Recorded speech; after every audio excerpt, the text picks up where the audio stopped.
அந்த மனக்கோலத்தை பார்த்த பெரியாழ்வார் ஸ்ரீரங்கநாதரை மாப்பிள்ளையாக அடைந்ததை நினைத்து மகிழ்கின்றார்.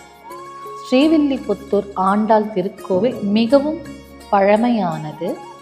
ஆழ்வார்களில் பெரியாழ்வார் மற்றும் ஆண்டாள் அவதரித்த திருத்தலமாகும். 108 திவ்ய தேசங்களில் இதுவும் ஒன்றாகும். இந்த திருக்கோவிலை விஜயநகர பேரரசின் திருமலை நாயக்கர் அவர்களால் கோபுரங்கள் கட்டப்பட்டது.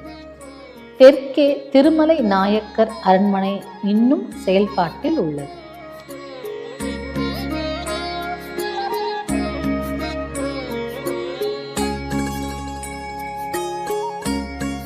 ஸ்ரீவில்லிபுத்தூரில்